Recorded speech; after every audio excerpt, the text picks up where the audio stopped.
Come up with your family and.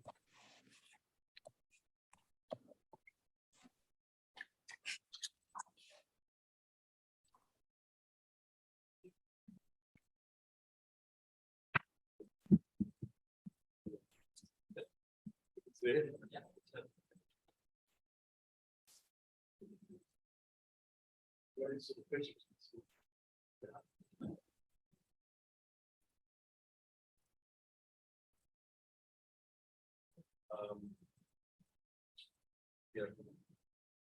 I swear to Jesus, you solemnly swear, that I will support the Constitution of the United States. That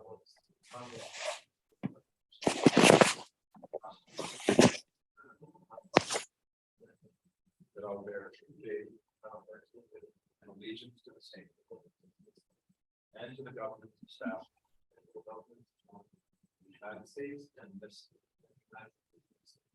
under the authority of the people, that I will faithfully, impartially, and justly perform the duties of the office of police officer, effective August 15th, according to the best of my skills and ability. That's my skills.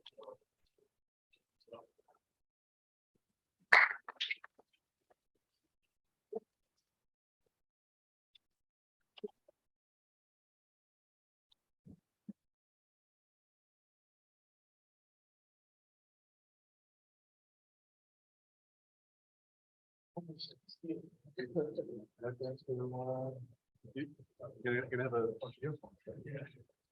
All right, this is me and that's you.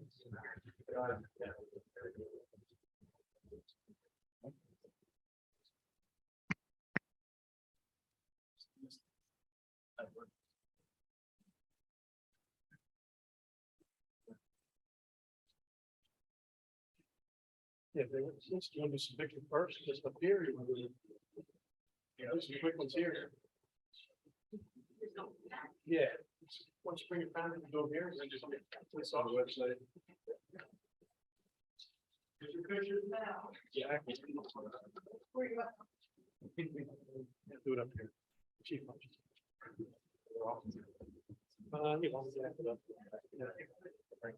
I was gonna say, bring Mr. Bean up. It's gotta get up. All right, you guys come up too. Come on, boys, come on.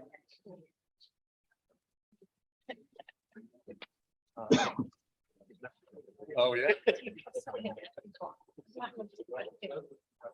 Trying to make it Oh, I don't know. It's kind of long.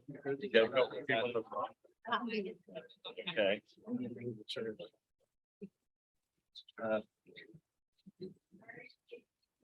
Jeez. Money. She get to the police officer. Okay. Really fun, a little,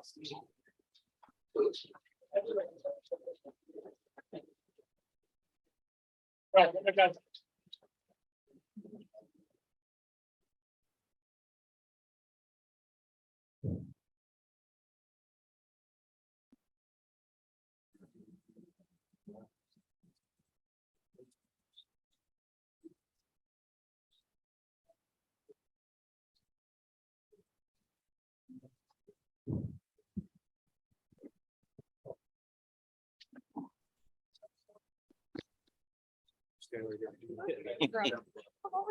Somebody, I went before.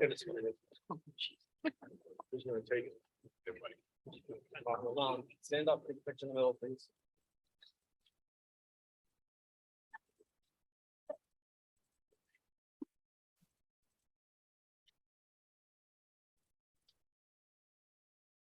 Good.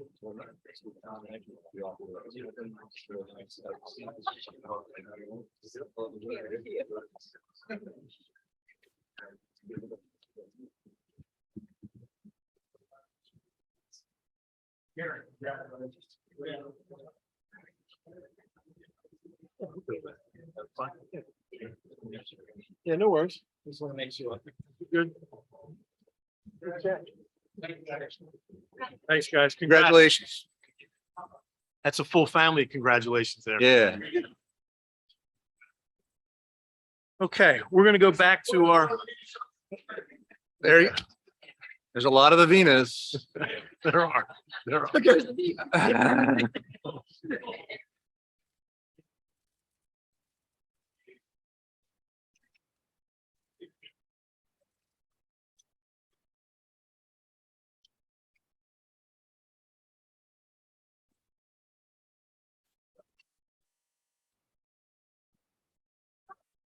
Yeah. We're gonna need, I'm the same way with public works. We're gonna need, you're right. I'm gonna even need to do. Landscaping. Let's get prices for next year.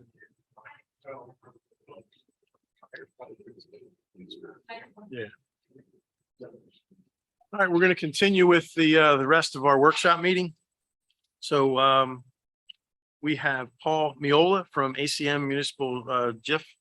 Paul, welcome back. It's Thank you. Our annual meeting with you, right? Exactly. Yes. Is it okay if I, You can come right up here and just Okay. turn that one microphone around, and if you want to roll a seat up, you're welcome to do that.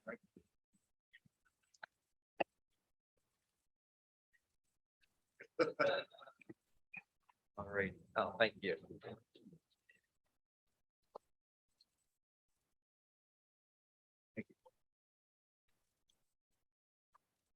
Thank you.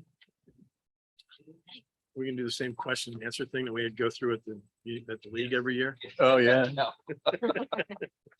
It's multiple choice, right? It is. You, half the people still get them wrong. Yep.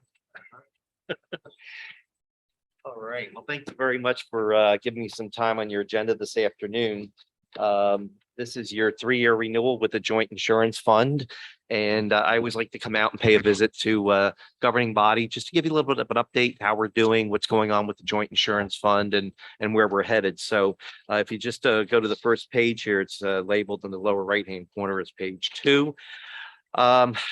We've had some challenges the past couple of years, you know, as COVID hit, we didn't anticipate that in our budgets. You know, it was a big hit on a statewide basis. The joint insurance funds incurred about $24 million so far in COVID-related workers' compensation claims here in the Atlantic JIF, about $2.5 million of COVID claims. So quite a big hit on the budget. Recreational marijuana, we think that's going to be an area that's going to impact, especially in the area of employment claims. You know, how are you going to handle an employee that, you know, under suspicion of having used marijuana? Maybe they appear impaired in the workplace. So we're working on some guidance in that area. And then the pension offset was passed just about a year ago, where the joint insurance fund used to be able to settle permanent disability claims for medical monitoring, and the pension plan would kick in. Well, they've reversed that now. The pension is secondary. Workers' compensation is now paying those benefits. So that's putting some pressure on our budget as well. And then out there, we see a very hard insurance market, which means that insurance companies are really taking advantage of a situation with cyber liability, some pretty hefty premium increases. Kamini will talk a little bit about cyber in a few minutes, but she just worked at a session this week, a training session, where they talked about the fact that getting cyber insurance coverage from municipalities, school districts, and healthcare is next to impossible. So we're still providing that coverage. Property, because of the hurricanes, the natural disasters, we're seeing the reinsurance market really push those rates through the roof. And then we have social inflation. You know, everybody deserves their day in court. We just saw a $10 million claim awarded against the Camden Police Department. They're not a part of the joint insurance fund, but it just demonstrates where juries are going nowadays. So these are serious budget concerns, but you know, I want to point out where we can help to make a difference. If you look at page 3, you'll see of a $23 million budget in the joint insurance fund, about 28% of that is where we feel the impact of these COVID claims, the climate change, the police liability, the pension offset, and the cyber. Where we can really have an impact on the budget is that lower end, the joint insurance and the local budget here in Atlantic and Cape May counties.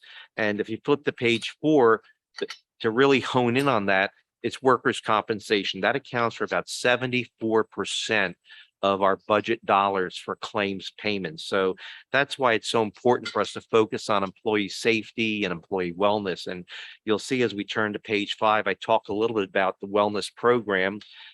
We've learned through studies that healthy employees get injured less often, they recover more quickly. Our wellness director, Jordan Simone, comes around to work with you to help implement your own wellness programs, conduct webinars, assist with wellness fairs to talk about healthy lifestyle, because that certainly can have a major impact on our workers' compensation claims. And there's a great monthly newsletter that comes out. Hopefully that's being shared internally. Now, if you look at page 6, I started to study the effect of comorbidities on workers' compensation about 12 years ago. And at that time, the only thing that was available were national statistics that demonstrated the impact of comorbidities like smoking, diabetes, hypertension, high cholesterol, obesity, the impact of those comorbidities on workers' compensation costs. But a few years ago, I asked our claims people if they could start to gather that information. So when an employee came in, the nurse case manager would ask about certain comorbidities that they had. And if you look at the PowerPoint that's at the top of that page, you'll see that the total cost of a workers' compensation claim with employees that have comorbidities is 93% higher than those with no comorbidities. Moving down to the left side, the indemnity, that's the lost time payments, and the medical costs alone are 133% higher for those with comorbidities. And look at the time lost from work, on average 90% higher. And that's why we urge you to get behind the wellness program, talk it up with your employees, welcome our wellness coordinator when she comes in, our wellness director, Jordan Simone. Have the wellness fairs, have the educational sessions for your employees, because we can have a major impact on our workers' compensation budget by doing that. I flip over to page 7. I talk about our training programs, because certainly safety training does help protect our employees from injuries. It helps prevent injuries.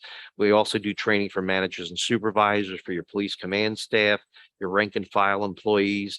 We do the elected officials session, Mr. Landgraf, that you just mentioned earlier, and also land use training for our boards. And then the safety regional trainings that we conduct.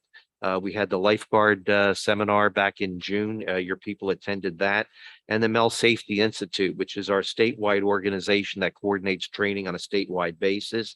Due to the pandemic, they learned how to do a lot of this online. That's why we now have Mel Safety Institute Live, MSI Now, and still the DVD library, as well as safety bulletins, the messages, and the personal loss control visits to come out and work with your department heads on making sure that we're working safely. Now, the next page is really very interesting. The culture of safety that the training has really created. You can see that as the training has increased, the number of employees trained, our lost time accident rate has decreased. So safety pays, safety training pays, and naturally we don't want our employees being hurt on the job. I flip over to page 9. Another area where we can have a major impact on workers' compensation costs is by use of transitional duty. That allows injured employees to return to work in a productive role before they're 100%. So the doctor might say, Bill can come back till I see him again, in a few weeks. Just make sure that, he doesn't do any heavy lifting for now. So maybe you can use them, in the police department, maybe doing some inventorying, working on standards, things of that nature, maybe doing inventory in public work, just to kind of ease them back into the workplace. And it really does save money. As a matter of fact, last year, our GIF used 74% of those days that I just described, saving almost $600,000 in workers' compensation costs. So please support the use of transitional duty. Last year, you used about 44% of those transitional duty days. Page 10, I talk about subrogation. If somebody injures an officer, or say there's an auto accident that somebody else is at fault, we actually go after them to recover the money that we paid in workers' compensation. Over the past 5 years, we've collected almost $2.3 million in those types of recoveries, averaging about $457,000 a year. And we're very, very tough on that. We go after people that have hurt our employees. And then on page 11, we talk about the loss ratio. There you can see we want the loss ratio to be more like a golf score. Unfortunately, my golf score is over 100%. Ventnor right now is averaging about 102%. You've had a couple of claims here and there, but overall, you folks are doing a good job with your safety programs. And then on page 12, I just talked about our financials, which is very important because you want us to be there to pay your claims. And certainly you can see that we have a very good cash position of $43 million. We have returned over $46 million to members as dividends, and that's money that would have been insurance company profit had we been an insurance company. And that leaves us with a net surplus through March 31st of a little over $17 million. Now, why is that important? Well, on page 13, I talk about our dividends. We returned, as I said, over $48 million in dividends to our members.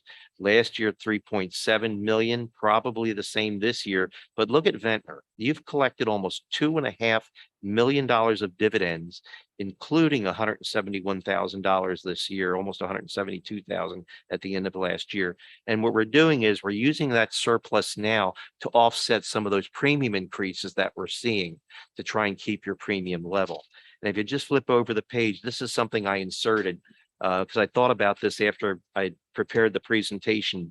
But take a look, since in the past 10 years, your assessment in 2013 was $1,080,000, and today it's about $50,000 less. It's $1,031,000. So you're actually paying less to the JIF today than you did 10 years ago.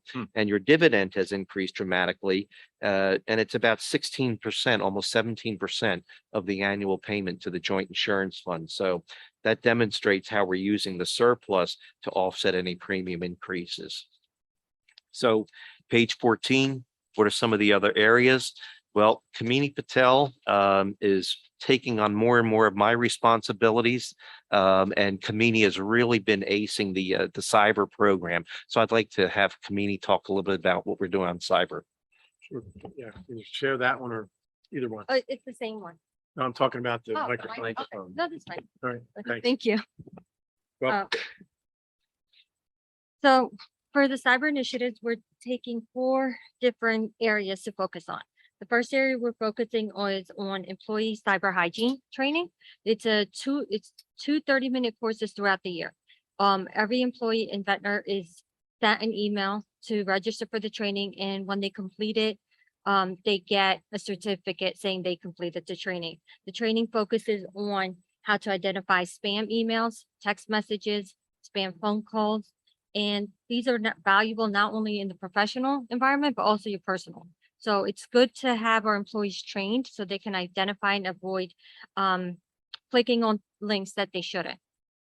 The second aspect is employee phishing campaign. This is where your employees randomly receive an email. It looks like it's from Amazon, UPS, Dropbox, and it's basically to test their knowledge to see if they click on the links that they're not supposed to. If they happen to open it, or you get a report, if they click it, they get a video that pops up and trains them on what they should be looking out for. So to avoid future instances where it could be a bad actor sending the spam email. So these are hidden emails that you send as a test. Yes, Interesting. yes. So it's basically, yes, it's basically a test to see how your employees do. Yeah. The other aspect we're working on is network vulnerability scanning. This allows the vendor to scan your networks. So it's pretty much walking around the building to see if you have any open doors or windows. If they find something that's open or closed or open, what they do is they take a snapshot and they send you a report. And Jim Goss, as well as your IT professional, James, get an email saying, hey, we found a vulnerability. And they also get a phone call within 24 hours if the vulnerability is critical to your operation. So they get notification within 24 hours for any critical vulnerability. When the last initiative is the external network penetration testing. This is where the vendor actually tries to get into your window and your doors to see if they can enter the building without you being there, you know. So kind of like a police officer doing welfare check, trying to get into the building to see if he can get in. And when they can get in, they take a snapshot of what they see. And then they contact James and Jim and say, hey, we were able to breach your network. This is your vulnerability. You need to fix this. to prevent a bad actor from accessing the same information and using the same route to get into your Mhm. network. And again, they get a notification within 24 hours. There are monthly reports done on the vulnerability scanning, and there's an annual report done on the penetration testing. And both reports are on a portal that can be accessed by Jim and James. If anyone else in the municipality needs to look at the report, I encourage them to reach out to me, and we can set you up with a username and a password, as opposed to sharing these reports via email. These are very sensitive information. You do not want any bad actor getting access to those reports. Our administrator Our might, she's administrator. not here tonight, but that's probably a good idea to It have is, her have. and she can share it with us. Yeah, How often do you do these 4 elements of additional security? Do you do this testing? How often? Okay, so the cyber hygiene training is done twice a year. So you get 30-minute course when you we finish. just did that, I think. Yes, remember going we just maybe started the 30 second course in days or June. so, yeah. Yep, and you guys are 81% complete. So, we have a little ways to go, and then you'll be 100%. The prior training, you guys completed 100%. The phishing campaign is done ongoing throughout the year. And it's done Right. randomly. So you could get it today, you could get it 3 weeks from now. The point of that is to discourage employees from sharing, saying, hey, I got a spam email today, make sure you look out for it. So we want to really test their knowledge, not really give them, information, say, hey, it's coming. Give them a heads up on that. The vulnerability scan is done on a monthly basis. And the penetration testing is done annually. Okay. So our motto is prevention is key. And going forward, there is going to be, as Paul mentioned, a hardening market with cyber. So we're currently working on a GIF to provide the cyber coverage. So it is in the works. As soon as we have more information, we'll share with the fund. But cyber will be a very difficult coverage to obtain. Some of the things you can do to help us, you're actually doing everything, but I'll go over all the items. One is employee roster. This is a list of all the employees in Ventnor City, police department, public, or anyone that has access to a municipal computer or an email should be on this list. The list can, if you need to make changes, they can be directed to me, and I will get them changed, updated as accordingly. Jim Other Goss thing- is our contact through you. Yes. And the whitelisting, which is already done by James, this allows the test emails to come through, so we can test your employees to see if they click on things that they're not supposed to. Know your client and the vendor service agreement forms. Those both are required by our vendor in order for them to do the vulnerability testing and the penetration testing. Without those, the vendor accessing your network is a federal crime. So we do have yours in file and everything is good. Some additional support from our GIF is we're providing, we have the cyber risk management program, which gives you a budget that can help you implement some of your cyber protection. Currently Ventnor is approved for tier 1 and 2. So we just need, I think there's only one question that's lingering that will get you to tier 3. Okay. Who Um, needs to answer that question? I'm sorry, Who needs to answer that James. question? I think James is working on that. Okay. We also provide cyber posters, which were given out at the June meeting. So you should have them displayed throughout your municipality. Well, good. We also gave out a cyber mouse pads. Yep. I got The that. saying on there is, yep, think before you click. Before you click. And we also are, the Atlantic GIF is also looking at hiring a technology service director to help meet with IT professionals throughout the fund to help them get in compliance with the different tiers that are going to be coming out next year for the cyber GIF. I think it's a good idea. It feels like this technology and Yeah. it just changes so rapidly. Yes, it does. Yeah. That having somebody that is, an expert, another voice, another set of eyes. Yes. Yeah. So the fund has approved the funding for it. So we're just looking, and we've been advertising and doing some interviews on behalf of the fund as well. So, Thank you. page 8. That was a lot. Yeah. In 2 pages. that job. was A lot. And it's a big risk. It is. It is. Oh, you don't want to come in and see that your network's been shut down, believe No. me. Yeah, It's, no. that's No. nasty. So Yeah. thank you very much. All right, so page 18, just to wrap up, I've been involved with the GIF since I actually formed the GIF in 1987 when I was, I guess I was a junior in high school then, 1987 maybe. But you know, these are some of the toughest times I've seen in the history of the GIF. We're having pressure from different legislation that's come down the pike, different regulations pushing more costs on the GIF, this hard insurance market. And that's why it's so important for the governing body and management here to support these GIF programs, because we want to control these costs where we can. That's why the wellness program, the transitional duty, all the safety training, the cybersecurity awareness programs, and the law enforcement risk management services are so important. And you folks have certainly been welcoming to our team when we do come down. And we just ask that you continue to do that, because that's what the GIF is all about, keeping the costs down. So I want to thank you all for your time. Inside the back, you'll see, I like to call this fun facts. It's just you know, some additional information about the GIF, some additional financial information. You'll see on the right-hand side there, it points out about $6,000 in funding that you can withdraw from the Joint Insurance Fund to implement your programs locally. And also talks about your claims coordinator, Lynn Orsatti, Jim Goss, obviously, is your fund commissioner, Donna Peterson being your safety coordinator. And I don't want to leave out Gene Syracuse. It's so important to have a local representative, because Gene is here. He reads the local paper. He sees what's going on.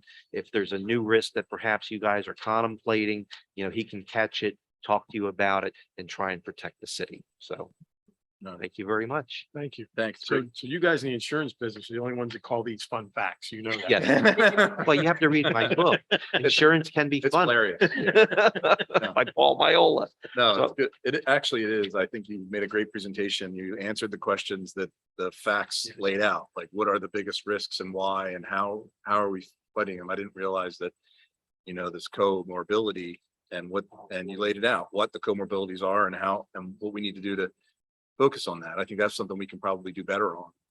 I think we all see those emails, but Yeah, sorry. She does a She good does a job. good getting job. them out. she does Yeah. do a good job. So she keeps them front and center.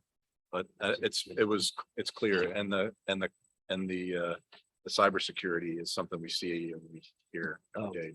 Totally. We can, you know, on a day to day, we can keep the water slides out of the Yeah. events to keep those kinds of things down. But And you're fortunate that you have a cyber tech on staff here. yeah, I'm going to leave a couple of copies, one for your administrator, And one for one for your mayor. Yep. And, you know, if you want us to come down one day and meet with your administrator, be happy to do that. great. Okay. I Thanks. know we have a resolution on later on in our agenda to adopt for tonight, so to rejoin, so to re-up, I guess. The dividend history is a fun fact. Oh, boy, isn't it though? I like. Thank you, guys. All right, Really thank nice you very meeting you. much. Thank you. Have a good evening and the rest of your summer. Thank you. All right, next up, we have Al, you wanted to bug out at 6, right? All right. We got your bills and payrolls. Got it. He's the most expensive guy in the room. Next to Ed. Yeah. All right, so we have department head reports. Ernie, you have something for us, or Tina, you want to go? Let's go ladies first. Let's do that. Sure, absolutely.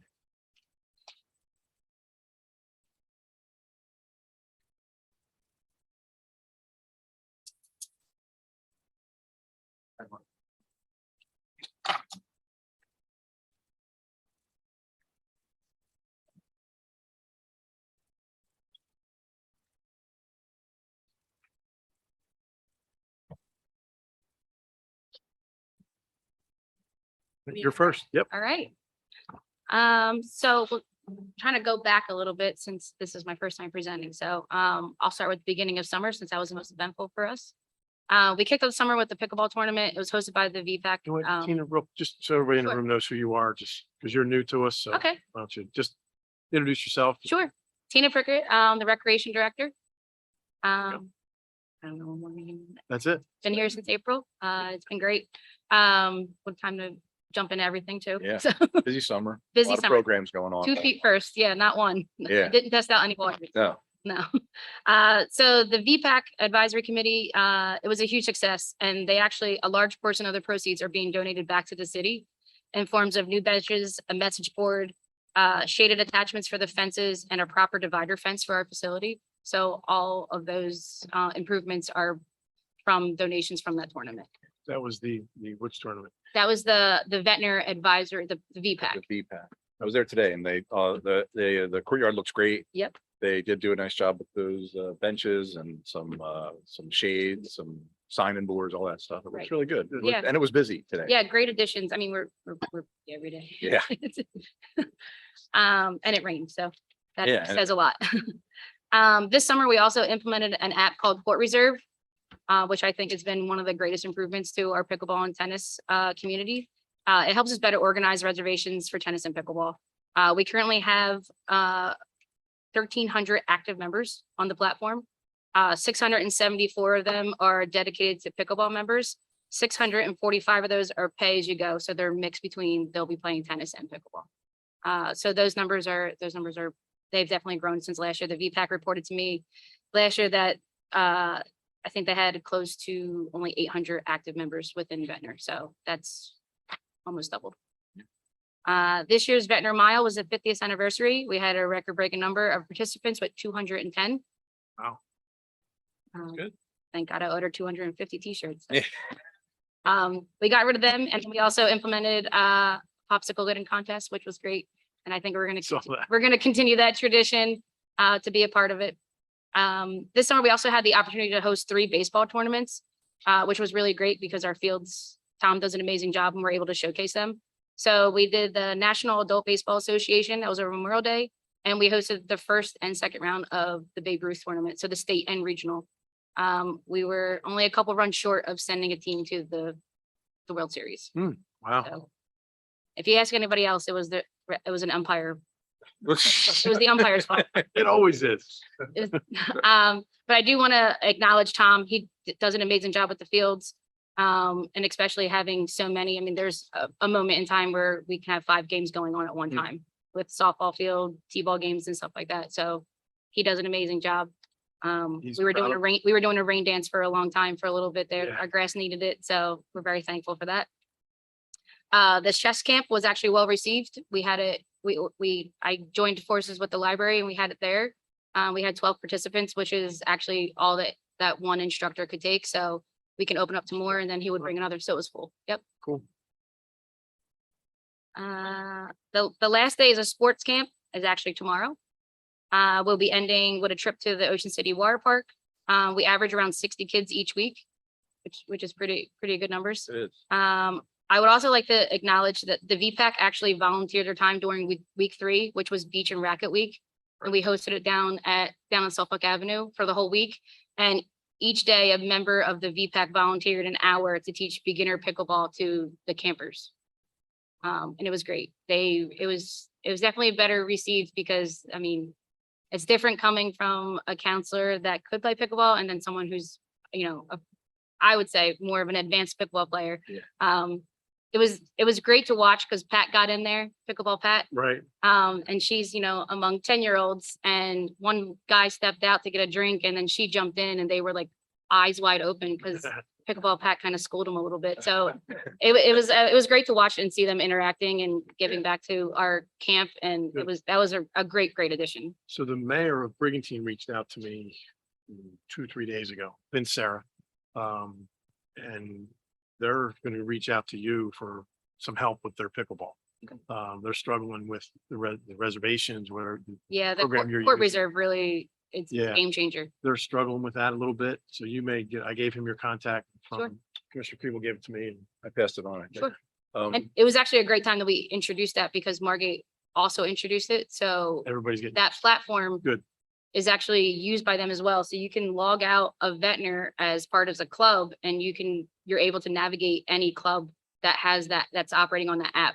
okay. So it doesn't just pigeonhole you to if they wanted to play other places. And we have signage up in that court area so they can see and log on, and it kind of takes some of that weight off the person who's running the courts. So she Absolutely. doesn't have to sort of manage that Yep. side of it, but she can answer questions and help them. I Correct. saw some of that happen, which is Good.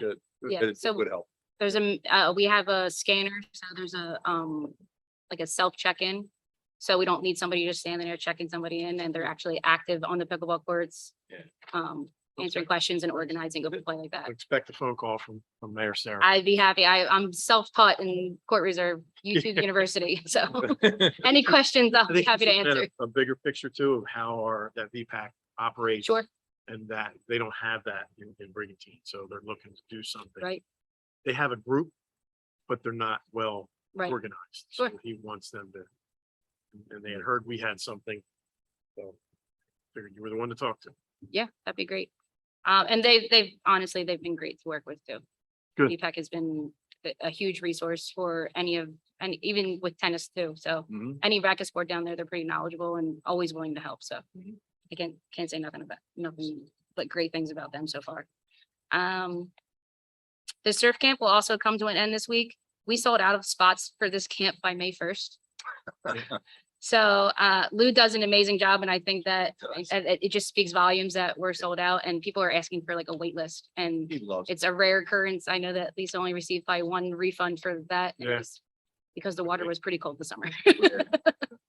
It's just now starting to warm up. How many spots were there? It was So it's every week. every We week, take 15 kids. 15. Yeah. right? So, and with our ratio, it's pretty much almost 1 to 2, one instructor to 2 kids, or sometimes a 1-on-1. Yeah. Just because of the nature of the ocean and the, you Yeah. know, the risk that it does bring, but they do an amazing job with it. Yeah, Um, I stopped by a couple times. They're having fun. yeah, he was great. So I've also received countless compliments. It's hanging up in the rec building too.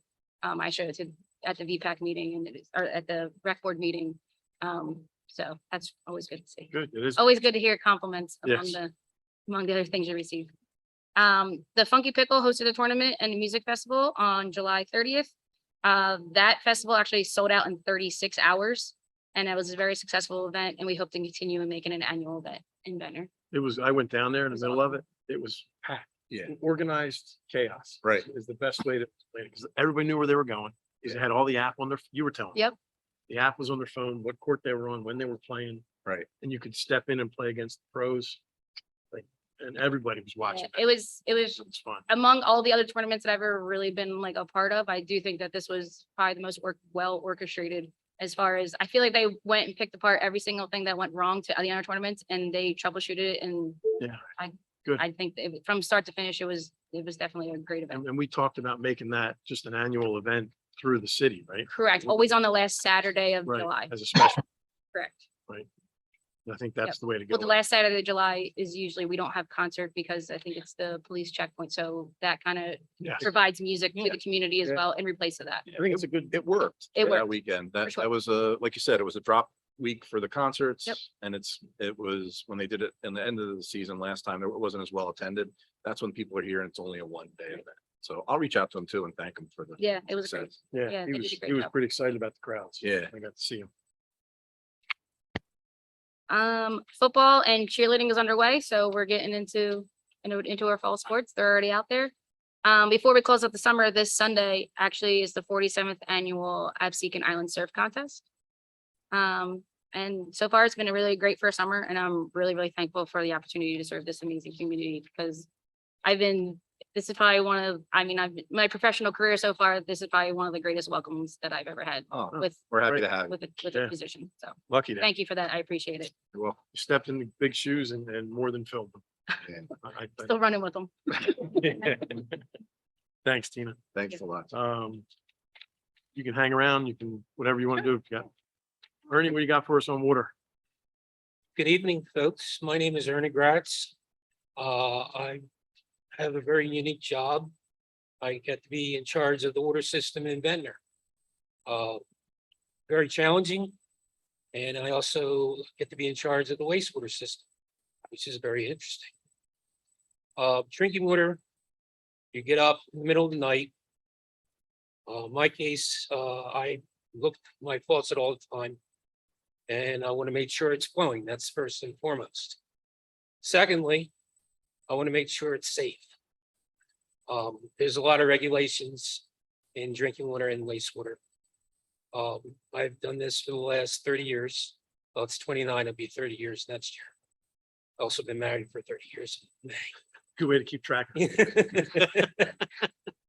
It's 1 year before more drinking water and wastewater. one of the things is I track a lot of numbers. And right now we're in peak season.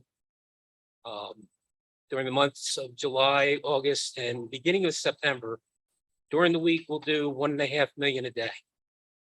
That's water pumped out of the ground, served to our residents. Now, on the weekend, that'll actually jump up to 2 million gallons, Saturday and Sunday. That's 3 months out of the year, puts a lot of pressure on our system, but our system is very capable of doing it. And fortunately, our system is very robust. We have 3 points of entry, meaning that we pump water out of the ground in 3 different areas. Each one of them, we have to make sure the water is safe. One of the things that we do every day is take chlorine residual. Our goal is to have 1.0 part per million at the spot where we're taking the water from, chlorinating it, and then sending it to our residents. The other goal is that when it gets to somebody's house, it's at a minimum of 0.2. Fortunately for us, we see 0.3, 0.4, 0.5 on a regular basis. That leads me to, on every Monday, we take water samples in our system. We're specifically monitoring for bacteria in the system, and we want to make sure the water is bacteria free. That's not a good thing if you get a call from the lab on Tuesday afternoon at 2 o'clock, was when the call is going to come. And I haven't had that call for over 1.5 years, which is great. And then when we've gotten that call, we've done repeat samples and everything's been fine. But we want to make sure every week we're doing the right thing as far as that's concerned. So that's a goal every day that we've got to meet. Our system itself is very robust in far as good condition as far as drinking water is concerned.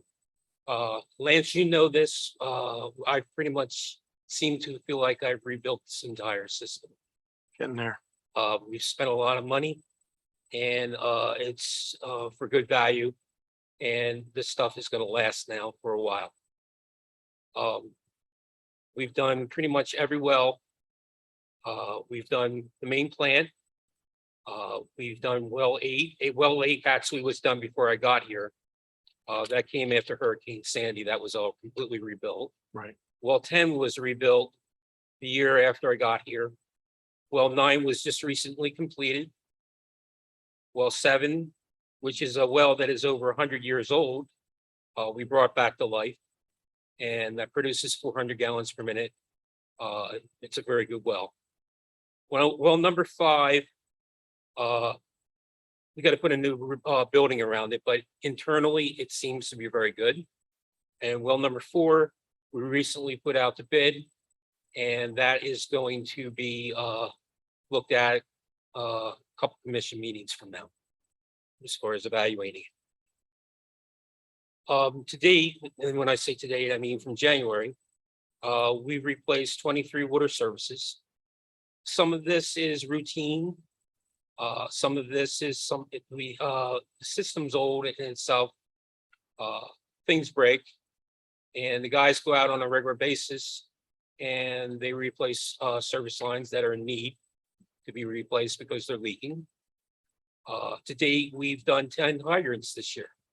And as I've talked to in previous times that I've talked, we've been trying to replace all the older hydrants. When I say older hydrants, I'll refer to a name brand, which is called Chlorine. And we started with over 100 of them, and now we're down to about 39 that have to be replaced. The amount of hydrants in the system is around 321, 319. I couldn't find the right number today when I was looking through this stuff. But anyway, the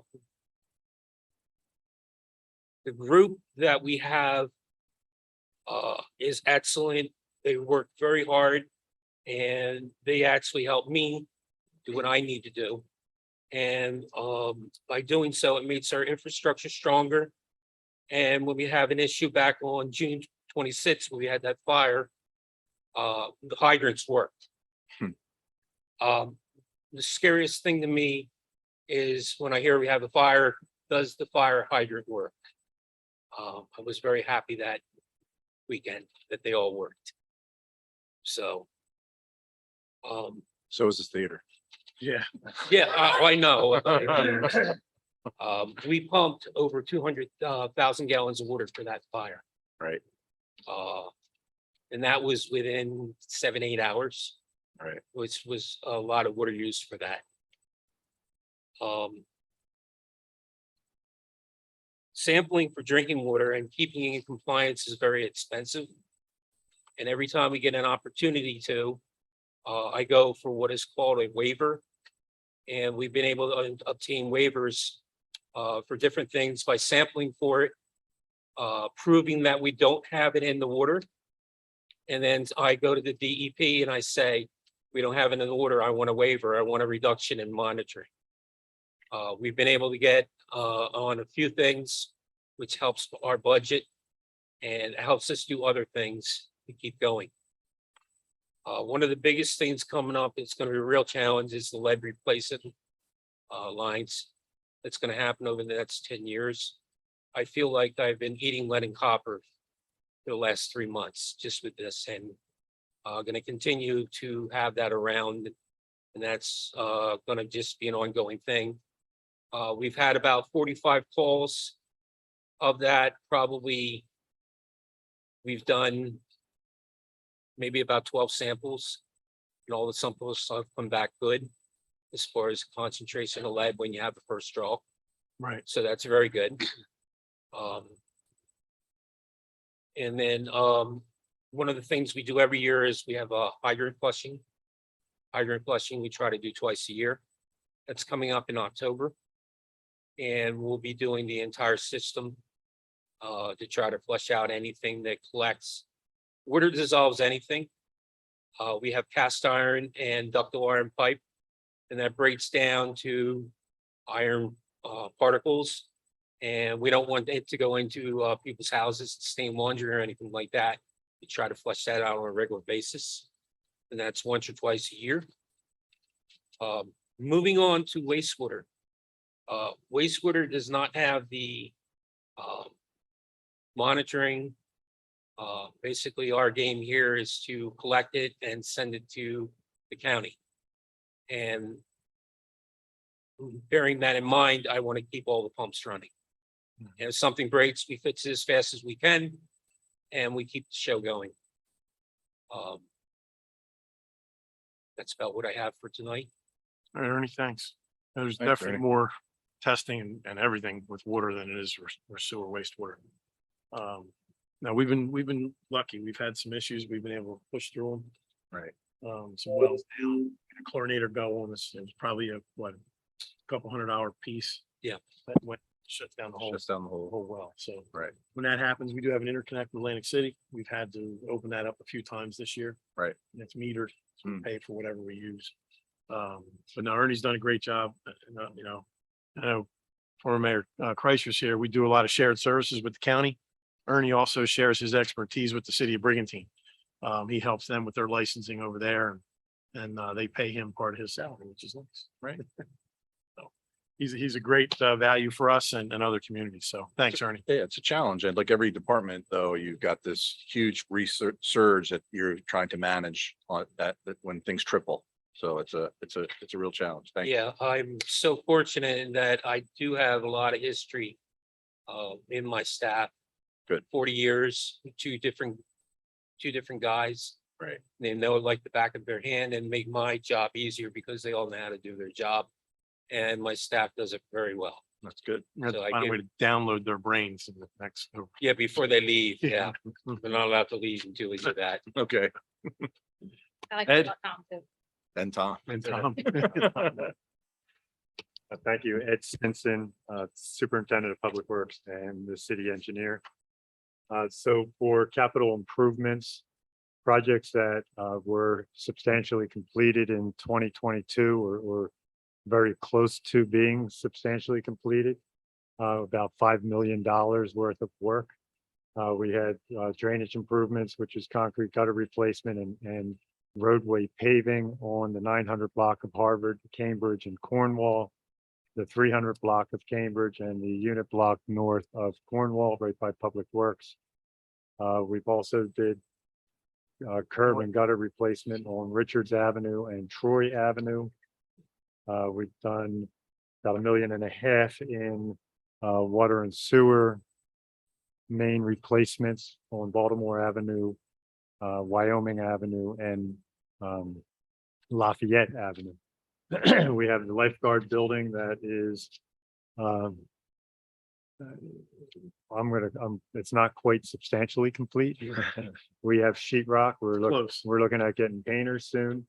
The delivery of the material, the whole delay with materials have been very frustrating and a struggle this entire job, but the building is very well constructed, and I think we will all be very happy when it, with the building once it's complete. Probably certainly will not be operational this summer, but we'll be ready for sure and in good shape for next summer.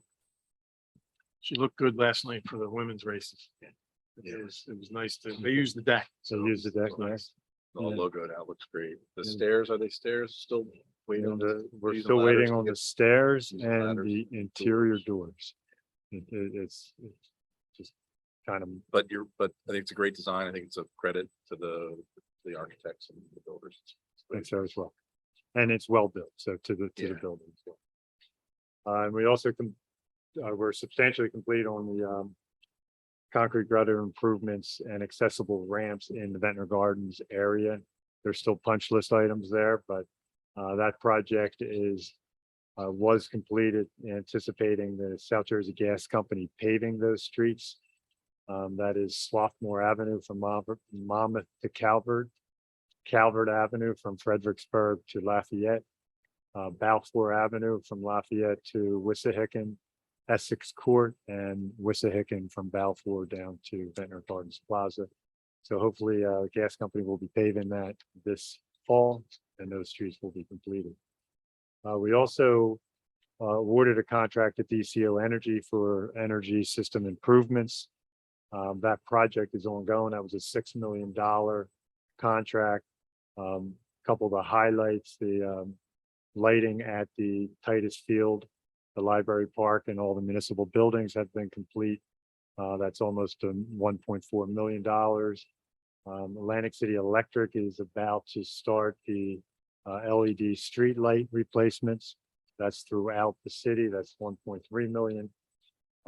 Then there's rooftop condensing units here for $300,000 and other mechanical and system improvements, but they're the highlights. We are working on the resiliency study for Lower Ventnor Heights. That is ongoing. The field work has been complete, and we're working on the report. I met with the engineer once and anticipate that report coming out in the fall. There will be public meetings to discuss the findings of that report and discuss recommendations moving forward.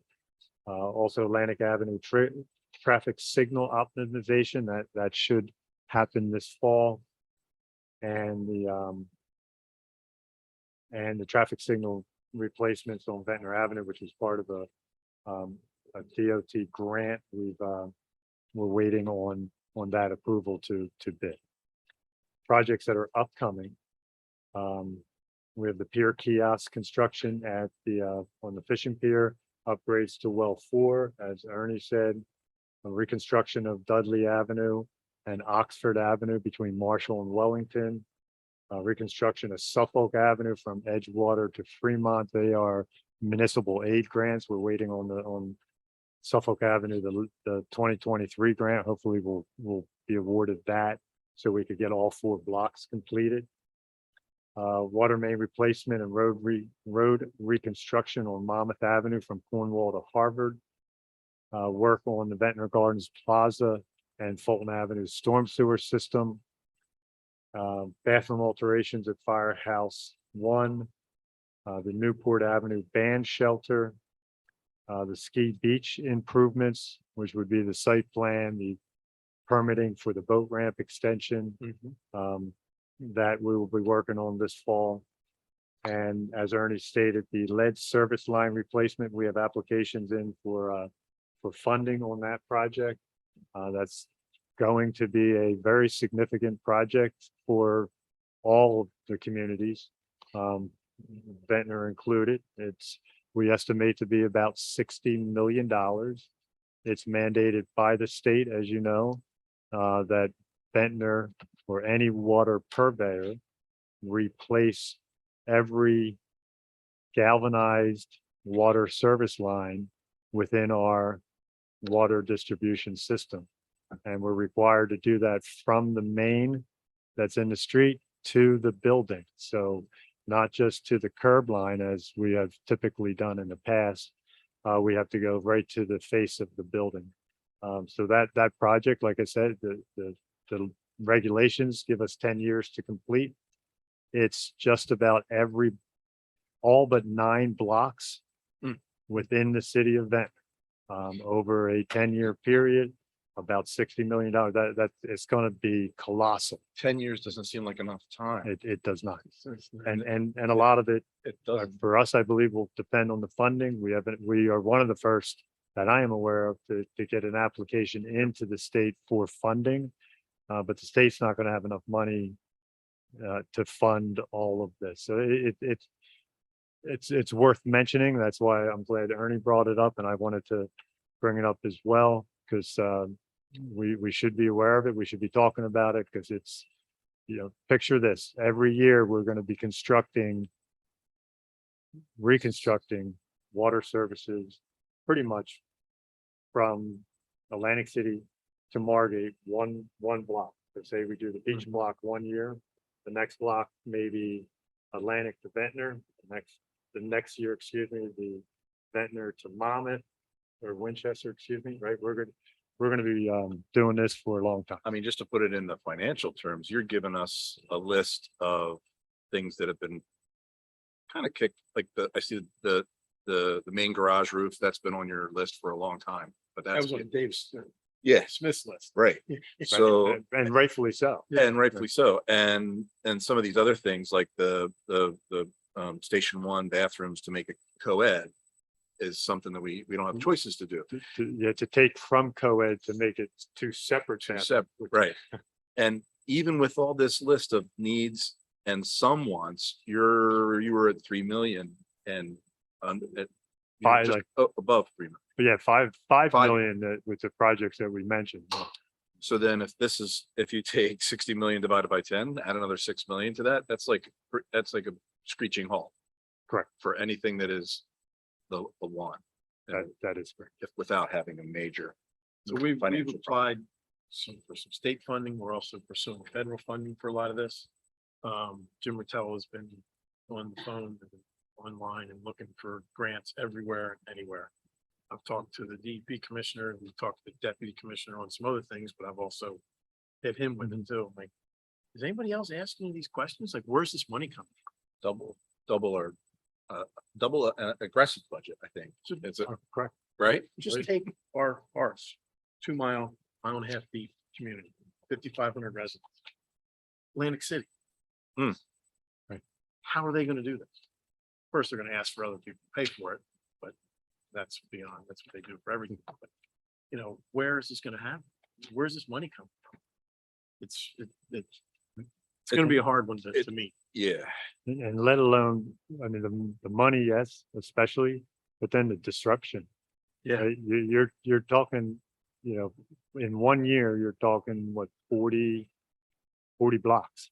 Yep. That And streets that we may have just paved, we're gonna have to rip them up again. That's right. Thankfully, for the most part, when we've We'll been start here, doing utilities, we've been replacing the water services at least out of the street. Good. But, there are some streets that, yeah, actually the streets that the gas company will be paving, right? We'll be ripping them up. Yeah. And it's every unit, residential and commercial. It's everyone. Every service. And, All right, Ed. that's Thank all you. It's really a good Appreciate it. report, not to be negative. There's a lot of really good stuff in there. The band shell's under design. The doors are in there for City Hall to make that safe. It's a lot. It's a lot. A lot I going on. appreciate what you do. Thank you. Thank you. You've got an assistant engineer now. She's great. Doing great. Doing great. All right, back to the agenda. Let's go. The department head reports, capital discussion, we kind of just did that too. We will go through and approve our minutes from our June 23rd and July 14th regular meetings. We will have two ordinance introductions. First one is ordinance 2022-014, which is an ordinance of the city of Ventnor, county of Atlantic, state of New Jersey, amending and supplementing chapter 217 vehicles parking of Article 2, Section 5, all night parking prohibited. What that's going to do is allow a owner of a business that has a truck that is 1 ton or less. Right. To park that vehicle on either on his site or on the street in front of his home. Correct. So that's that ordinance. We're going to introduce that. The second is one that you've seen for other municipalities doing it. State and the Attorney General's office came up with some guidelines for, let me tell you the ordinance number. So it's ordinance 2022-015. And it talks about prohibiting New Jersey providing for the impoundment and forfeiture of all terrain vehicles and dirt bikes operated on public streets, highways, or rights of way. So this ordinance will, if we do, we're not allowed to chase them, Right. but if we do pull them over and obtain the vehicle, we're gonna Impound. impound. The one I saw was a company out or a municipality out in the Midwest. Somehow they got a hold of a tank and they lined them all up and they drove the tank over. Oh, wow. That's a We statement. might be able to do that with the Humvee that we got, right? So anyway, that's something we're gonna try and push. It's a problem and we're gonna try and combat it the only way that we can with what the state's given us. We have no public hearings or adoptions of ordinances tonight. We'll have resolutions from 2022 240 to 260 on a consent agenda. The first one of those is 2022 240, which is accepting the resignation of Thomas Shallis from our police department. 241 is the hiring of Peter Mora, traffic maintenance worker for Public Works. Peter comes to us as a licensed electrician, so he's going to be able to do a lot of things that we've had to put out to contract. So we're Right. gonna, and he's also going to help with traffic signals, things of that nature. Great. And he is filling a vacated position. Yes, this is not new. He's filling a spot. Great. 2022 to 242 is requesting approval of items of special revenue. That's chapter 159. So we got some grant funding. Implement grant for 112. Yep, 112,500 for a lead grant. We're gonna have a couple of those, I think, tonight. Yeah. Yep. So, 243 is awarding a contract for purchase of license plate reader by state contract through shared service agreement with Atlantic County Prosecutor's Office to Celex ES Inc. for an amount not to exceed 126,635.69. Resolution 22-244, authorizing the refund of $850 for water connection permit. They found that there was already a connection there. They didn't have to replace it. 22-245 is canceling property taxes for block 96, lot 20. Assessed value to David and Martha Becker, 5007 Ventnor Avenue in the amount of $1,365.05. Resolution is another one of the 246, another OEM, the LEAP grant for 37,500. That's that same chapter. Chapter 159. 22-247, local efficiency achievement program grant. That's I think accepting the 112. Right, that, well, this one accepts the 37.5 Right. and the next one accepts. Gotcha. Okay. Resolution 22-249, approving the submittal of a grant application to execute grant agreement with the New Jersey Department of Environmental Protection for National Climate Solutions Grant. Looks for better ways to protect the environment, keep a clean environment, and reduce energy costs. 22-250, authorizing implementation indemnification to Atlantic County for holiday parade. It's a county road closure. I believe it's the first Saturday of December, Right. December 3rd December December 3rd, 3rd. 12/3. and a rain date of December. Okay. The next one is 251, which is a no parking during that same parade, same dates. 252 is execution of a contract renewing membership of the Atlantic County Municipal Joint Insurance Fund. That was a presentation we had earlier this evening. Resolution 253, authorizing a refund of recreation fees to AC Auctions LLC for 2022 Down Beach Surf. Is that right? AC Auctions? That's correct. That's who actually made the payment. Okay. And this is the one I did ask to change. Yeah, because the it's change the number goes up to 5.25. Correct, Yep. instead of a partial. it'll Did be you a get full. that, Tim? You Yes. remember that? Okay. Resolution 254 is awarding de Blasio Associates for design and construction management services, Monmouth Avenue, Harvard to Cornwall Avenue extension to the bay, and not to exceed $79,200. And we bid that out through our pool, and they were the lowest on that. And they've done a lot of utility work for us, That is design correct. work for us in the city. Any comments on that, Ed? You all right? Yes, yeah, that's exactly right. This is a spaghetti western underneath the road back there. This one took us so long to get it out to RFPs for us to figure out exactly what's going on in that area Yeah. under Monmouth Avenue. So we had that sewer main collapse. Yep. We replaced that sewer main, but we need to replace the water main. We have 3 water mains in there. We have a force main from well 7. We have the water main that goes under the bay to Harvard Avenue. Wow. That comes out of the main plant. We have a domestic line. Yeah. So it's it'll be a difficult construction. We had that break. You could see the pipes underneath there. Sounds like it's gonna disturb traffic there for a little while. And that's a tough area. Yeah. Yep. We're gonna have to find a way to get people around there. We're Right, gonna have to use Ventnor Avenue for a while. yeah. Let's see, resolution 255, supporting drive sober or get pulled over for 2022 statewide Labor Day crackdown. Resolution 256, goes provisionally appointing Daniel Manera, technical assistant to the construction official. New term that I learned this month is TACO. That's what it TACO. stands for. And we actually have it out right now for a new employee in that office. We're losing someone. Right. Need to replace, so that's not this job, that's something else. Resolution 257, authorizing the hire of Patricia Keeper as a part-time employee in the rec department to help Tina and Actually, she was scheduled to, Diane home. okay, She left on Wednesday, so she was gonna charge it okay, all right, what I need that is, in the beach bag. okay, gotcha. Yeah. Resolution 258, awarding James M. Rutel Associates for FEMA grant management, 2020 Winchester flood mitigation project not to exceed $30,000. Any questions there? I think we're gonna talk about the grant that applies to later, right? Yes.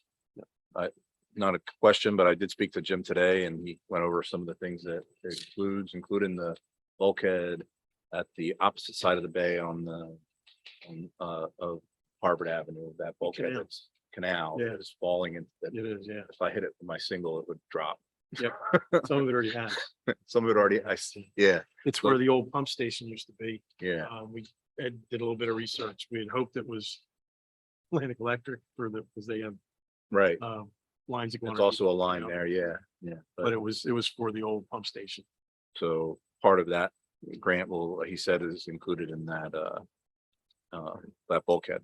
Yeah, we're hoping, so for the trail, up by Turtleneck or something it's called, but Bottle Beach where you Well, walk. Beach, right. So Right. some shore stabilization there, Great, and then the shore stabilization at Canal Road, the bulkhead. the bulkhead, I'm leaning towards, but we're doing the estimates for that grant, but I'm leaning towards the Avion system there. Because we have so many utilities that are underneath. You don't be driving piles. I don't want to be driving piles or driving. Gabby, sheet. Gabby, are the They lay, helical? Oh, no, they lay kind of, It's like a cage. with right. Stone. Oh, Uh, right. So yeah, yeah. it will protect the shore. It'll resist the erosion from the tide.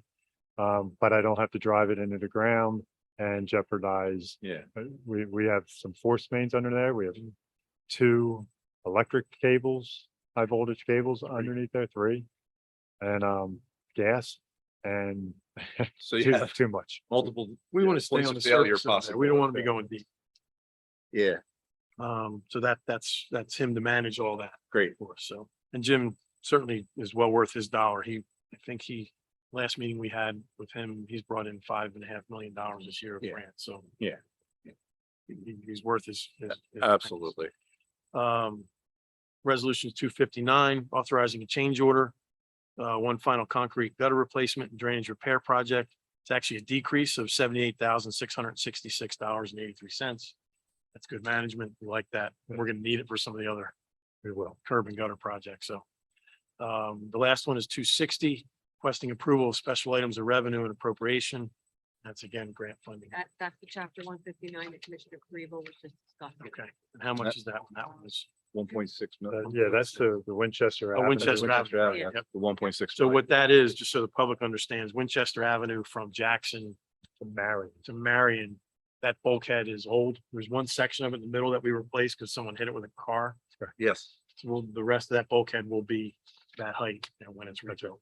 And that bulkhead is creeping. Oh, yeah. Yeah, so was- it needs to be done, and it's a FEMA grant, hazard mitigation grant, and it ties with Atlantic City is getting a hazard mitigation grant to replace their bulkhead.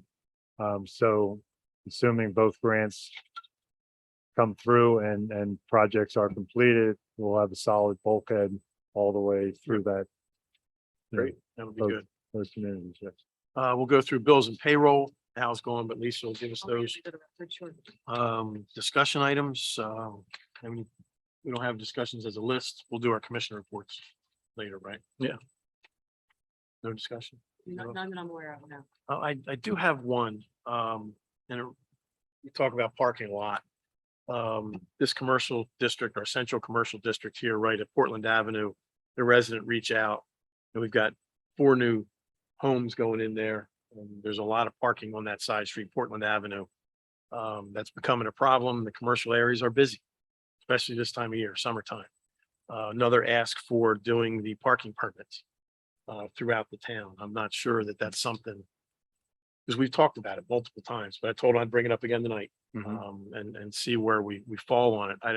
The reason it's done at the Atlantic City end was because of the jitney. When the casinos first started, employees were not allowed to drive their cars there. So they would, park there and get on the jitney. So the residents there didn't have any place to park.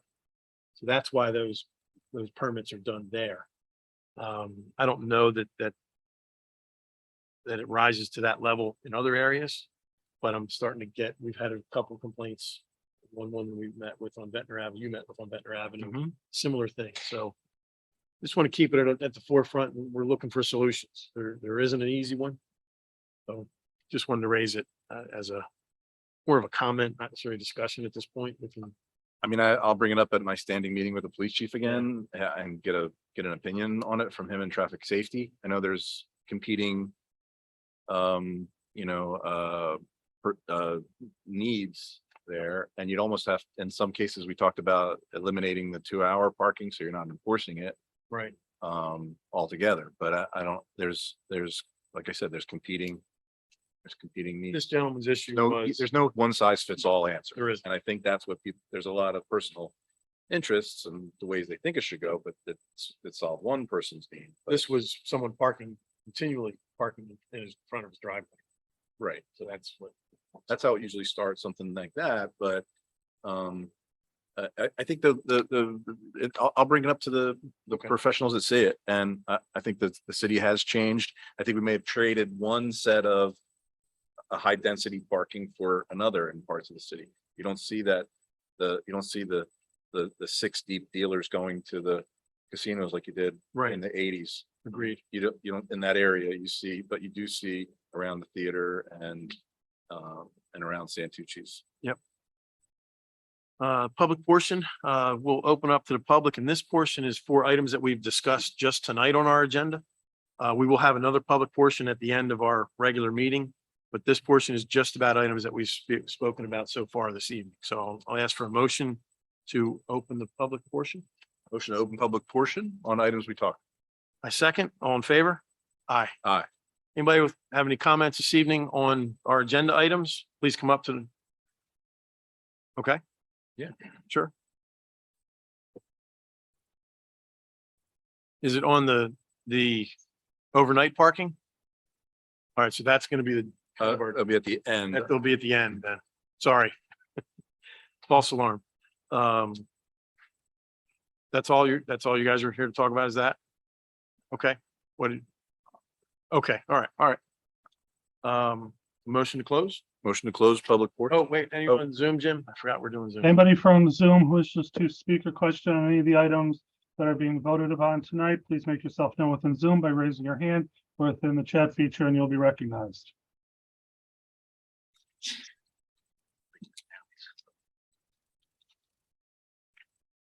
I don't see anyone. All right, thank you, Jim. Now I'll take a motion to close the public portion. Motion to close public portion. Second, all in favor? Aye. Aye. Okay, I'll need a motion to close the workshop and go into our regular meeting Motion to close workshop portion and open up the, and open the regular meeting. a second, all in favor? Aye. Aye. Approval of minutes from June 23rd and July 14th, regular meetings. I need a motion, please. Motion to approve minutes as described. A second, roll call, Lisa? Commissioner Kribel? Yes. Commissioner Langgraf? Yes. Need a motion to introduce ordinance 2022-014. Motion to approve ordinance as described. A second, roll call, please. Commissioner Kribel? Yes. Commissioner Langgraf? Yes. Also need a motion to introduce ordinance 2022-015. Motion to approve ordinance as described. Second, roll call, please. Commissioner Kribel? Yes. Commissioner Langgraf? Yes. We have no public hearings, ordinances. No adoption of ordinances. We have a motion to adopt resolutions by consent 2022-240 through 260. Motion to adopt resolutions 240 through 260 as described. A second, roll call, please. Commissioner Kribel? Yes. Commissioner Langgraf? Yes. Okay, approval of bills and payroll as noticed by our clerk. Yes, we have two payrolls, 710 for 723 for $689,615.71. We have payroll from 7/24/2022 to 8/6/2022 in the amount of $686,917.17. We have two bills. The first bill list is for $915,237.57. And the second bill list is $306,356.50. Okay, motion to approve bills and payroll. Motion to approve bills and payroll as described. A second, roll call, please. Commissioner Kribel? Yes. Commissioner Langgraf? Yes. Announcement, safety reports. We have the safety report on our agenda. I think we post that all the time. Commissioner comments. What was yours, Commissioner Priest? We covered a lot, so I won't go into too much detail. I just wanted to congratulate Stacy Price for her winning of all three races at the Howarth Women's Beach Patrol races. And it pushed Ventnor over the edge for that win. So that was just amazing. You had a chance to be there Did. for it. So the video will be out because Kathy videotaped it. So the fog last night over the water, Ed was there, he saw it. It was like watching the Pirates of the Caribbean. The Black Pearl comes When out. they of the come fog. out of the You can't see these boats from 50 yards off the beach. You can't see anything. right. We're watching these and the Ventnor boat came in and it was and her and Megan Holland in doubles. Remember Megan Howard who had won previously. Yes. So, She used the water tower. But she could see that above the fog right. to As a guide point. her. Yeah. She said more than half the boats did not take the full row out during the Right. practice run. So she went all the way out. And she came in 20 yards south of her start. That's local knowledge. That's what you got to do. You got to hold a point. Yep. It's good for her. So it was really fun to watch. The girls got really excited. That's a big race for us, the Howard Memorial. So it was cool. That's great. Girls did great. And on public safety side, we continue to get some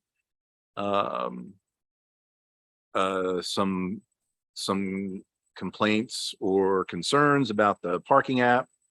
If you it's not in the case of 30,000 residents and guests that enter, really only get 5 or 6 in the last month, so I think that's pretty good. It's usually about the ability to use it or how it's being used. So we explain it to those who aren't as comfortable using it. We continue to get some complaints about electric bikes on the boardwalk and on the beach. We're trying to, we have a limited number of staff. We have, we have 6 class 1s that can come on in times when those bikes are being used more often. I think we need more. I think we're looking at 8 next year, and I would consider 10 to do those kinds of public quality of life issues to slow those things down before it becomes a bigger issue. People just don't, and I think we need to increase the signage on the boardwalk ends for those. Saw an ordinance, draft ordinance from Mark that Chief had put together. Yeah. About the electric bikes and that one wheel thing. I don't know what you call that. That big fat wheel. No, they have a skateboard with a big wheel in the middle and a Yeah. tower. And they're riding it down the boardwalk. Fast. The boardwalk and the beach. Yeah. So he's got an ordinance that we'll probably look at next month. Yep. The lifeguards came to us and that's a problem. Problematic, yeah. So we're, we have to adapt and, I don't know if we get our own electric bike so we can keep up with them, but we have to do something before it becomes a problem that you have in small other cities like, I think Wildwood, it became a big issue on their boardwalk. It has. And It's a problem. it's not about the bike, it's about the speed, and it's just about being a good citizen with the rest of the people sharing the boardwalk. And it's a shame because there are people that need that to be able to get out and explore the outside environment. There's Right. elderly or people that just can't Yeah. ride a bike. Sure. They can take these power assists and it's great, but it's being abused. Yeah, it's good for you're not driving, you don't have a vehicle on the road. Yep. I think it's part of what we have as a city that triples in size. There's going to be 3 more times the opportunity for issues to happen. So that's why I think having the class 1s can only do so much. They're not there to enforce certain things, but this is something that they can. Yep, I agree. I would support more than next Yeah. year. Couple things kind of following that same realm, golf carts. And low-speed vehicles, they're not really called golf carts on the street, they're the low-speed vehicles. Just a warning to people out there, there was an accident down in Texas that a family was killed on a golf cart. Drunk driver ran through a stop sign and hit him. Just be careful, seat belts, be more aware of your environment because you don't have a vehicle around you protecting you. It's something I think people need to be more aware of. Yes, they're fun. They're a great way to get around. They're easier to park. They're electric for the most part, but just be careful. That's all I would say. And kids are not allowed to drive them. You have to have a driver's license. Right. And so just be careful. Should wear a helmet. Yeah. One last thing on the beaches, the beaches we're winding down. We're working through fixing some things with the walkovers. We're trying to get through as many of them as we can. So that's kind of all I had, not too much. With that, we'll do our open it up to the public for anyone who wants to talk about anything. Need a motion for that? Motion to open up public portion for any subject. I second. All in favor? Aye. Aye. So come on up, state your name. Good evening, Tim Kreischer, Ventnor.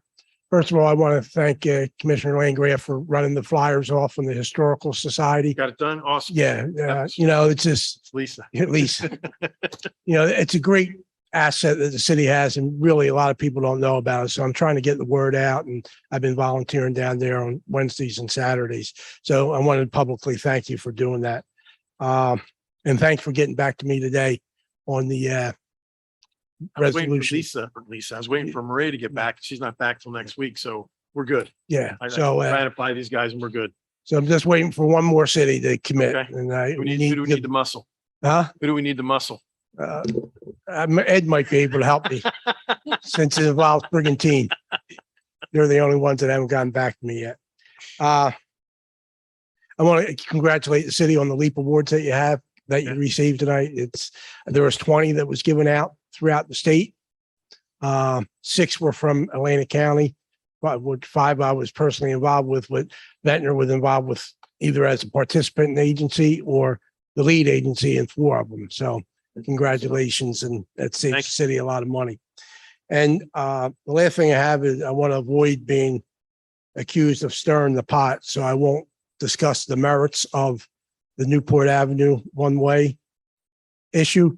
But what I would like to suggest that maybe on Sunday morning around 11 o'clock, that you have a patrol officer at Newport and Atlantic Avenue, or Newport and Ventnor Avenue, to help get the traffic out of Newport Avenue coming from the 10 o'clock mass at St. James.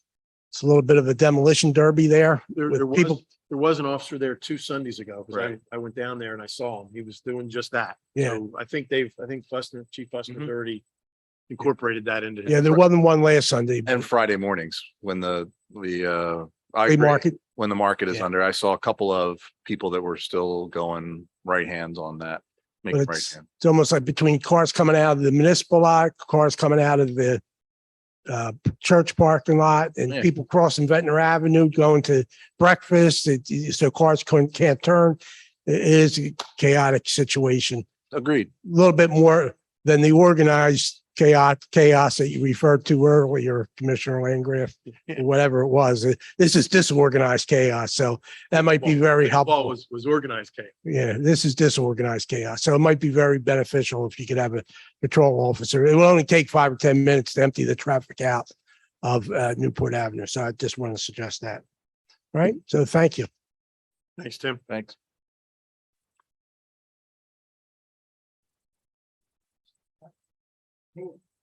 One back.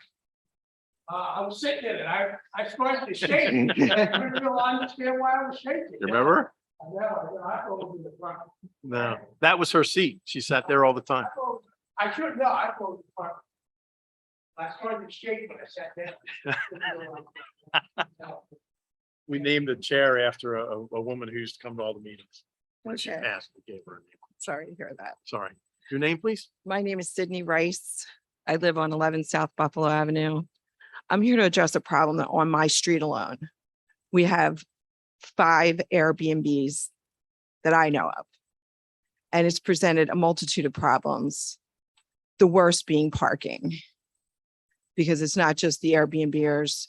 They come, whoever rents the house, they have other people coming, and it's a problem. Like I park 3 blocks away on the weekends now. You can't park on your street.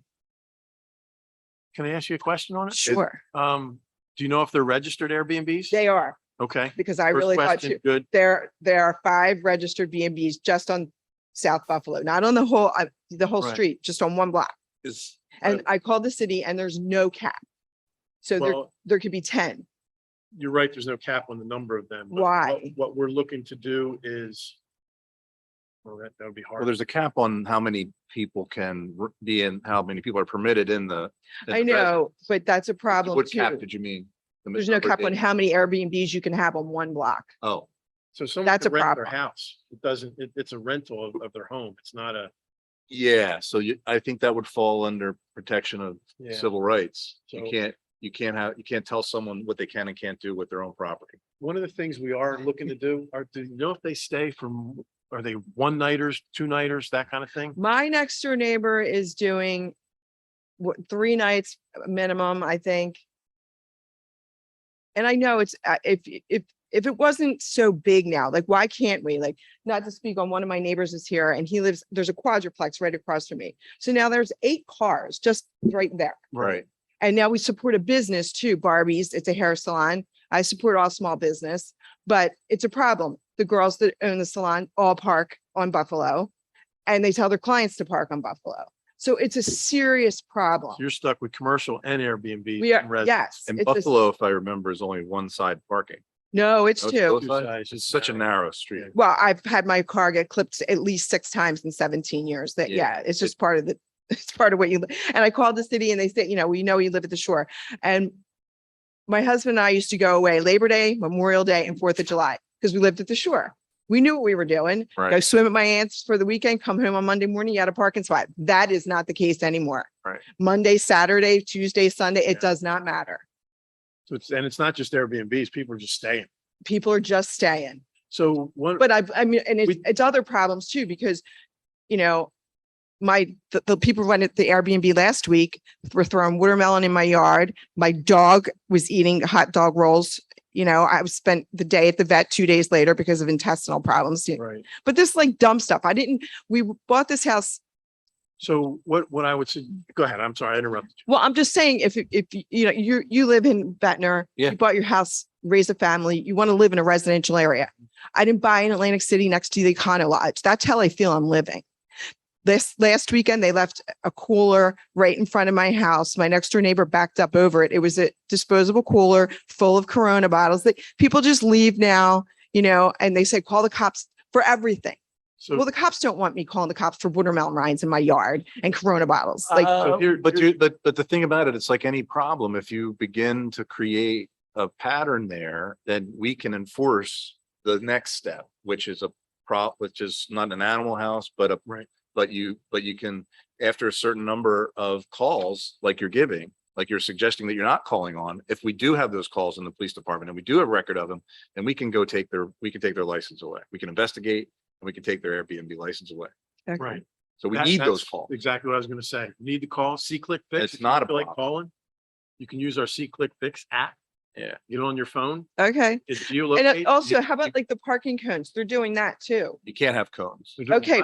So, They can't. but have my cones. fear is if I go pick it up and I move it, the repercussions on me. I feel like the cops should, if they see a cone, just pick it up and get out of the car and move it. Again, Who's putting a cone out? C-Click Fix is anonymous. Yeah. You can take a picture of it. It geolocates to that address. Yeah. And if it's roadworthy, if it's having to do with Public Works, it goes to Ed and myself. If it's PD, it goes to Commissioner Kriebel and Chief Fussner, or code, it comes to me as well. So the more you document that, Okay. that's how we can. I mean, I feel bad. No, wasting the police don't. time for that. No, it's not. It's not.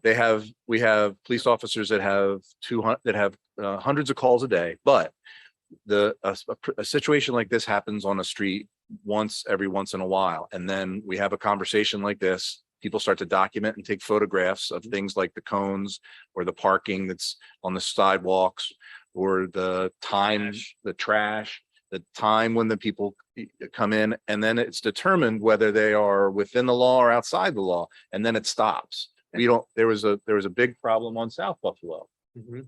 for 2 years ago. Overcrowd. Not happening anymore on South Buffalo, but maybe not.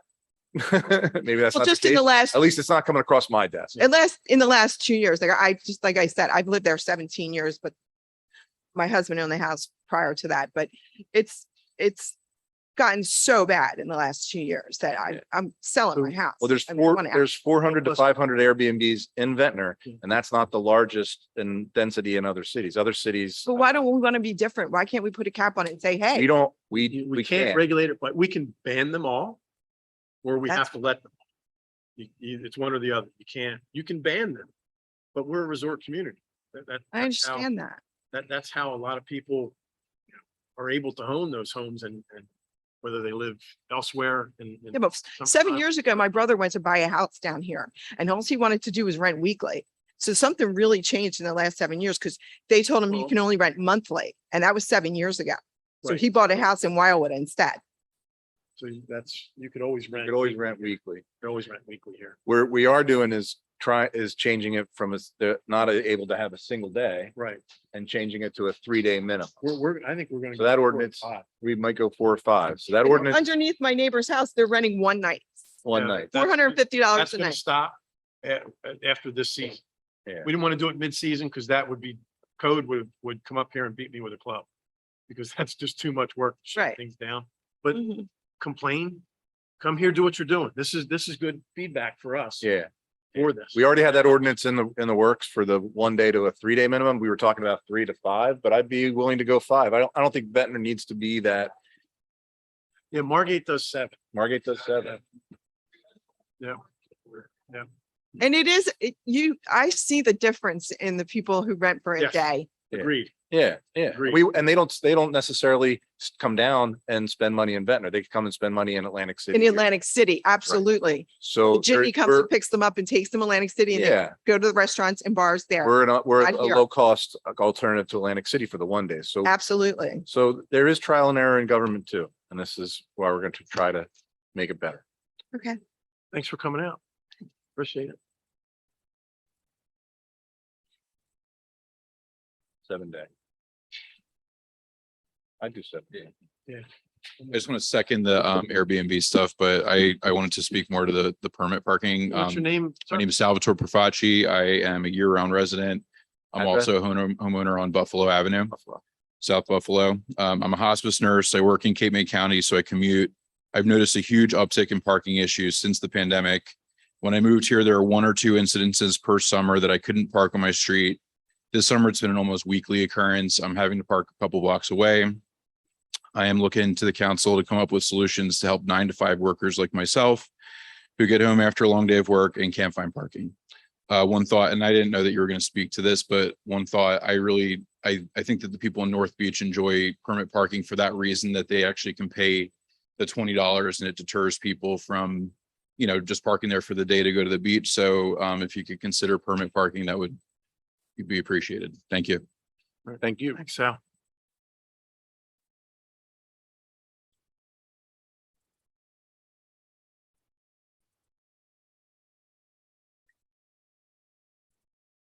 Hi, I'm Seal Freeman. I'm at 6801 Winchester Avenue.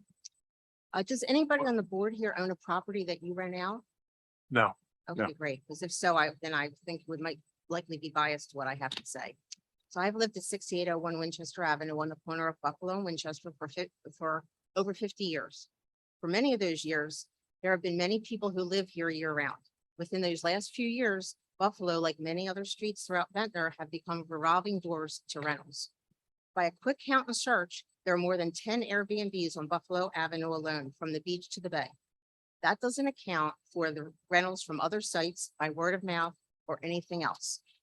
People are renting by the day, by 3 days, the weekend, all very short term. Unfortunately, the owners of these properties often don't take the care to ensure that even the trash is taken out on trash day. That happened today. This creates a public safety hazard, and it's just one example of the struggles that families neighboring these rental properties face. This doesn't account for loud party houses on quiet residential streets or groups so large they're coming in by the bus. And that's happened, as you well know. We've seen that. Yep. On my street. Yep. I've heard that Longport doesn't allow rentals at all, and Margate has a 1-week minimum. At the least, Ventnor should align its rental policy with Margate and require a 1-week minimum for all rentals. While the growth in the rental properties may be inevitable, it shouldn't come at the cost of Ventnor's small town residential feel and the residents who have lived here for decades. Thanks for your time and attention. I think it's a really important thing to address. It's starting to come to a vision that it is. Yeah. What was your name again? It's Seal Freeman.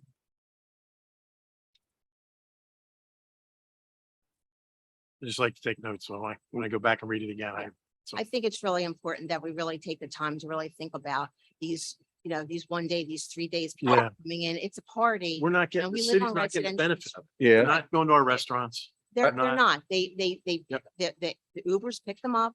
They They go take them to somewhere else. Atlantic City. I Right. mean, and if you read the reviews on the Uber, especially on certain houses, they'll say it was great. It was close to Atlantic City. We Right. went out. We had a great time at the casinos. They come back. It's 3 o'clock in the morning and it's noisy. So what I would again, like we told she's gone. First woman who spoke, please let us know. Because that way we can, when you call code or PD, they track it to that address.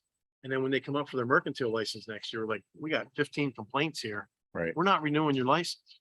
Well, so that's how, that is kind of how you limit. I think you have support. I would say before next season, you're gonna have a 7-day minimum. I can speak to that. I think Lance Yeah. is in the Well, I same way think- I for think that would multiple, be- I for think multiple that- reasons. If you look at Ocean City, there's a turnover day there. Absolutely. And that adds value to the whole.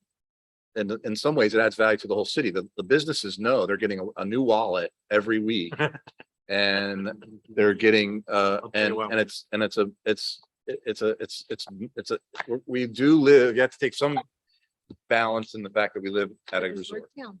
It's a small town, but it's also a resort town. The Absolutely. two are but tied together. It makes a difference in the people going to the beach and they're cleaning up the trash Right. and everything. I mean, I have to say, Public Works, they do a fantastic job in cleaning that beach. The beach, people do a better job, but I mean, like, Yeah. you have to explain to them, you know, there's no smoking, please don't feed the seagulls. I mean, really? Yeah. Are we still doing that? Like, you know, I think years we and need years to, later? I think we need to swing the pendulum back a different way to tighten it up and make it a week so that you get more families and groups. And if it takes a little getting used to, then it takes a little getting used to. It will deter the people who are just coming to party and not spending the money in the city where we want to have these businesses flourish. Right.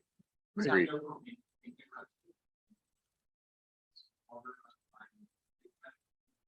Right. That's right. Yep. From the, and Ma'am, you You have haven't to gone up. If get- you want to speak, you got to come up. I'm sorry. yeah, we'd much as like to hear you. We have to get a recording for it. We have to put you on the. Thank you. And again, see, Thank click, fix, put an app on your phone. I will definitely It's do. SEECLICKFIX, all one word. Okay. And And one other question, like, I'm always trying, sometimes there's issues with people blocking our driveways. And when I try to call like the non-emergent number for the police on the weekends, we can't seem to like get through. Hit one. Hit one. Yeah, one. after you dial the number, Dial the that's number. number Yeah, one. and then One. going back to like the regular, and I certainly don't want to call the emergency line just because, Hmm. you know, so my husband has actually just been saying to somebody, look, you know, you're blocking our driveway. If you don't move, I will call the police and have Right. them. That's a big problem in the summertime. Yeah, All year round, actually, but yeah, just haven't checked the line. That's all. Make sure it's working. yeah, absolutely. Okay. You can put I know it's kind of like a DIY, but you can put the painted triangles on your driveway. You did it? You're They there? don't have- care. Yeah. Yeah, That's all. right. But I will say that, I did stop by. I just want to say I did stop by and I did speak to one of the police lieutenants because the Yeah. speeding on Winchester Avenue is it's just problematic. And he was kind enough to put out, a dummy car Right. a couple, 2 blocks away, which I'll tell you was there for about a little over maybe 2 to 3 weeks. It actually made a difference Yep. because you could see, my husband could see people actually looking to see, like, was anybody What is that? following them as they're speeding, you know, Yeah. almost going airborne. Yeah, So I don't know if that's something else that might be addressed about like some kind of speed bumps or anything like Can't- that. can't do a speed bump. Winchester. they're not allowed. So one of the things, and we have a portable radar and it'll show you your speed. We have one up on Atlantic Avenue now. We just pulled it off. Yeah, for this reason, when certain neighborhoods ask The- for it, it goes into a stealth mode and it takes data about what the rate of speed is, because sometimes the perception on a narrow street is that it's going fast, but it's not. But I know I learned how to drive my bike, I learned how to drive my car going down Snake Alley as an 18-year-old. That's where people speed. We have a speed thing right at Wissahickon and Winchester. And people like the kids like to drive. Right, See how fast they bikes can back go. to see how fast they're going, as my family does too. So, thank you. So you're welcome. And I think moving to 7 days is also the kind of thing where, from a rental owner standpoint, a lot of people would say, I want that week next year. Right. I want that month next year. Same. So it does create, like that gentleman said, a more of a community Yeah. feel, even for the renter. I agree. What's your name, Hi, ma'am? I'm Cheryl Fields. I live at 10 North Buffalo, year-round resident. Question, Buffalo Avenue representing. yeah, Yeah, Buffalo Avenue. we're gonna get you guys to run a road. Soldiers. Buffalo Soldier. Yeah, anyway, since every other home or every home conceivably could turn into an Airbnb. What are the regulations for the amount of adults in a 3-bedroom and a 4-bedroom? That's all governed by occupancy load through our code office. When they come in to apply for that mercantile license, our code office will go out and inspect the property and they will set an occupancy load for that house. It's typically 2 people per bedroom. If the bedroom's big enough. They actually Normally- measure the bedrooms, Yeah, they measure the bedrooms. and it's So the same code. It's the same code that applies to your home. Right. If you have a 2-bedroom home and it allows that bedroom is a certain size by so big, it allows for 2 beds. I know for certain the house across the street from me just, Again, you have to report it. but I didn't know what the Yeah, rules it. were. Yep. So 6 adults in a, more or less, in a Right. 3-bedroom home. How about how many children? How many human beings can be in a three-bedroom? That's the occupancy. That's the what it occupancy. says.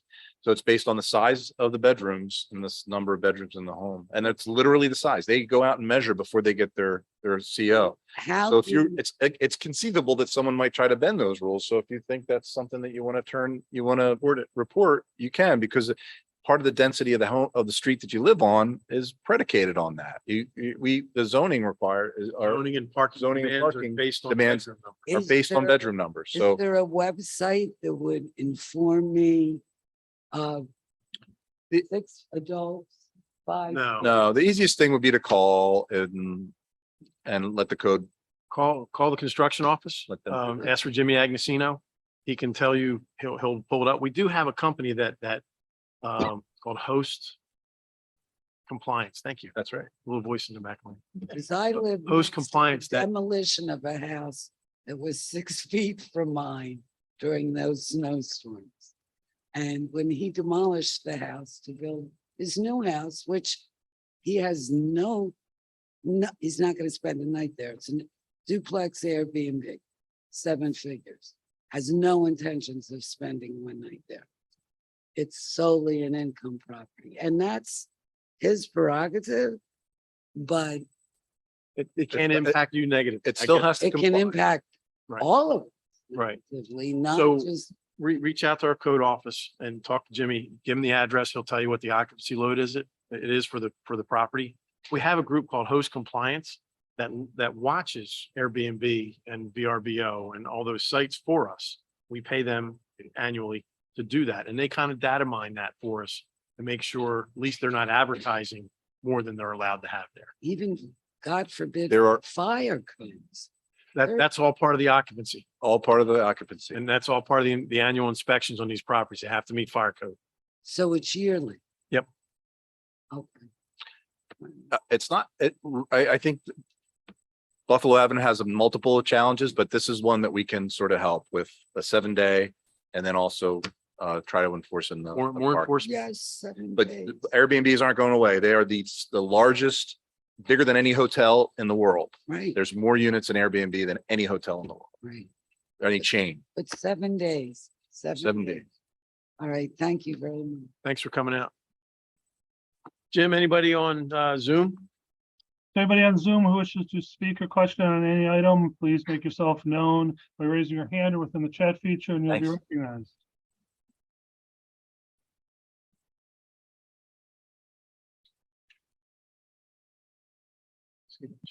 No takers.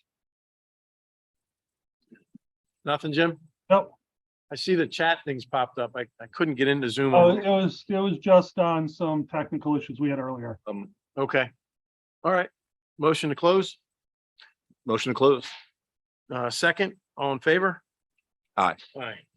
And I also need a motion to adjourn. We good with everything else? Motion to adjourn. Motion to adjourn. Second, all in favor? Aye. Aye. So I just saw Andy